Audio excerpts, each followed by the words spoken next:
السلام علیکم ورحمۃ اللہ وبرکاتہ۔ ان الحمد للہ والصلاۃ والسلام علی رسول اللہ وبعد۔ رمضان کے مہینے میں بہت سے لوگوں کی موٹیویشن بہت زیادہ اوپر ہوتی ہے، بہت سے لوگوں کا عمل کرنے کا جذبہ بھی بہت زیادہ ہوتا ہے، بہت زیادہ عمل کرنے کا دل بھی چاہتا ہے، اور بہت زیادہ نمازیں اور ذکر اذکار کرنے کا بھی دل چاہتا ہے۔ یعنی ایک طرف ایک کوانٹٹی کی طرف جہاں فوکس ہوتا ہے، اور ایک اچھی بات بھی ہے، لیکن ہمیں ایک اور چیز کی طرف بھی جو ہے وہ اپنی فکر کرنی چاہیے، اور وہ یہ ہے کہ عمل کی قبولیت۔ جہاں ہم عمل کرنے کی فکر کرتے ہیں کہ عمل کرنا ہے، میں نے نہیں کرتے تو ایک پریشانی سی چھا جاتی ہے، ایک ٹینشن سی ہوتی ہے کہ میں عمل نہیں کر پایا۔ تو جہاں عمل کرنے کی فکر ہوتی ہے وہاں عمل کی قبولیت کی فکر بھی آنی چاہیے، یہ منہج بھی انسان کو اپنانا چاہیے۔ سلف فرمایا کرتے تھے کہ سلف صالحین جو کہ پہلے گزرے ہیں، جو کہ نیک لوگ ہیں، جب وہ نیک عمل کرتے تھے تو وہ ایک غم سا ہوتا تھا ان پر، ایک ٹینشن سی ہوتی تھی۔ یہ نیک عمل کرنے کے بعد کون سی ٹینشن آنی چاہیے؟ وہ یہ تھی کہ آیا کہ ان سے وہ عمل جو ہے وہ قبول ہوگا یا نہیں ہوگا۔ تو یہ عمل کی قبولیت کی، ہم عمل کر تو رہے ہیں، لیکن ہمارا رویہ کیسا ہوتا ہے کہ بس عمل کر لیا، اب عمل سے پہلے ہی ہم یہ ڈیسائیڈ کر لیتے ہیں اور 100% سرٹن ہوتے ہیں کہ بس عمل تو قبول ہو گیا، ابھی عمل نہیں کیا۔ ہمارا رویہ ایسے ہے، اور سلف صالحین کا رویہ کیا ہوتا تھا؟ عمل ہو گیا اور یہ ایک ٹینشن سی ہے، ایک غم سا ہے کہ آیا کہ یہ قبول ہوگا یا نہیں ہوگا۔ سلف صالحین کے بارے میں آتا ہے نا رمضان سے متعلق کہ سلف صالحین رمضان کی آمد سے 5 یا 6 مہینے پہلے یہ دعائیں کیا کرتے تھے، اللہم بلغنا رمضان، اے اللہ ہمیں رمضان تک پہنچا دے۔ اور پھر رمضان کے اگلے 5-6 مہینے تک یہ دعائیں کیا کرتے تھے کہ اللہ جو رمضان میں کیا، اے اللہ اس کو قبول کر لے۔ آپ دیکھیں ابراہیم خلیل اللہ علیہ السلام، ابراہیم اور ان کے بیٹے دونوں افضل ترین انبیاء میں سے ابراہیم علیہ السلام خلیل اللہ ہیں، امام التوحید ہیں، امام الحنفاء ہیں۔ وہ کعبے کی تعمیر کے بعد کیا دعا کرتے ہیں؟ ربنا تقبل منا انک انت السمیع العلیم، اے ہمارے رب ہم سے یہ نیک عمل قبول کر لے، بے شک تو بہت زیادہ سننے والا، ہر چیز سننے والا ہے اور ہر چیز جاننے والا ہے۔ تو عمل کی قبولیت کی فکر، یہ طریقہ آج ہم میں نہیں پایا جاتا۔ اس طریقے کو اپنائیں۔ ایک انسان جب بھی عمل کرتا ہے نا تو 2 خوف اور امید کے درمیان عمل کرتا ہے۔ خوف اس چیز کا کہ میری اپنی ناقص کوتاہیوں کی وجہ سے، ناقص عمل کی وجہ سے میرا عمل اللہ کے دربار میں قبول نہ ہوگا، یہ خوف ہو، اور پھر اللہ کی پکڑ آ جائے، اللہ کا عذاب آ جائے۔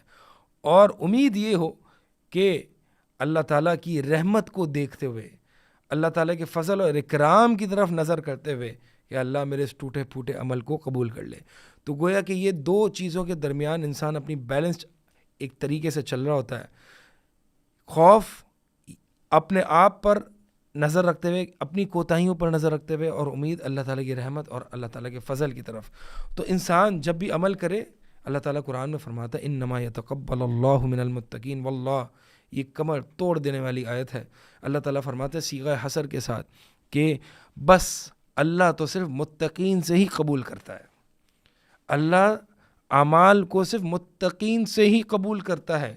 اسی لیے غالباً ایک صحابی فرمایا کرتے تھے کہ واللہ اگر مجھے یہ پتہ چل جائے کہ میرا ایک سجدہ اللہ کے ہاں قبول ہو گیا ہے تو میں سب سے بڑا خوش نصیب انسان ہوں۔ کیونکہ اللہ تعالیٰ نے قرآن میں فرمایا کہ اللہ تعالیٰ تو صرف متقین سے قبول کرتا ہے، اور اگر اللہ تعالیٰ نے میرا ایک سجدہ بھی قبول کر لیا تو گویا کہ میں متقین کی فہرست میں ہوں، اور متقین کامیاب ہیں۔ تو عمل کی قبولیت، تقویٰ اللہ تعالیٰ سے متقین سے قبول کرتا ہے۔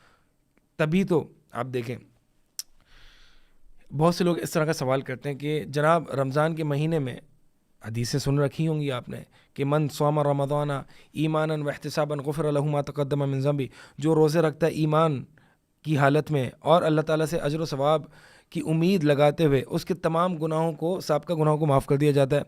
یہی فضیلت تراویح کی بھی ہے، قیام اللیل کی بھی ہے، یہی فضیلت لیلۃ القدر کی رات کی تراویح کی بھی ہے۔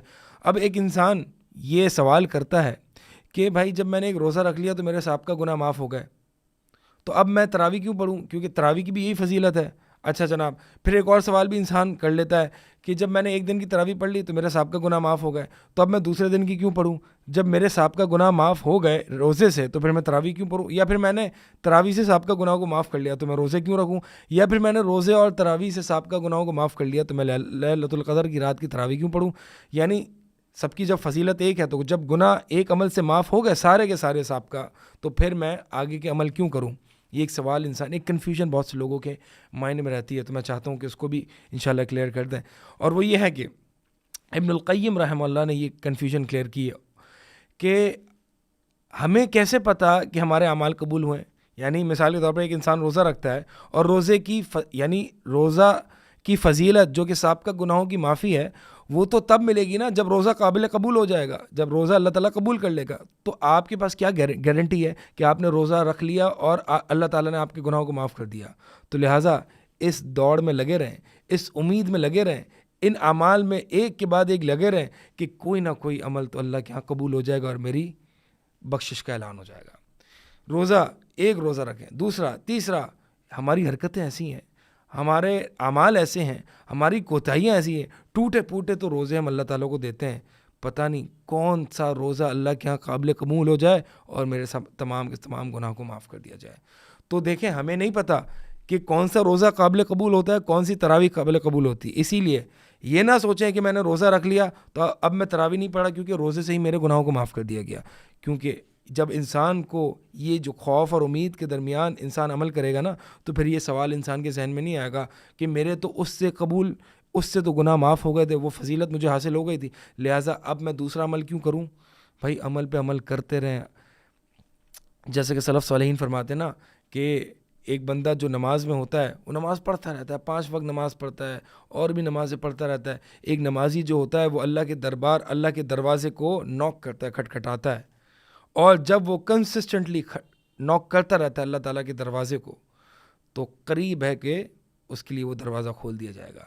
تو یہ کنسسٹنسی چاہیے، روزے رکھتے رہیں، قیام اللیل کرتے رہیں، ایک مقام کبھی نہ کبھی تو یہ دروازہ کھلے گا ہماری اور آپ کی بخشش کا. اللہ تعالیٰ سے دعا ہے کہ اللہ تعالیٰ اس رمضان میں ہی ہم سب کے گناہوں کو معاف فرما دے اور ہماری بخشش کا اعلان کر دے، اور ان لوگوں میں سے جو اللہ تعالیٰ ہر رات کو جن لوگوں کی گردنوں کو جہنم سے آزاد کرتا ہے، اللہ تعالیٰ سے دعا ہے کہ اللہ تعالیٰ ہمارا بھی نام اس لسٹ میں شامل کر دے جن کی اللہ تعالیٰ گردنوں کو جہنم سے آزاد کرے.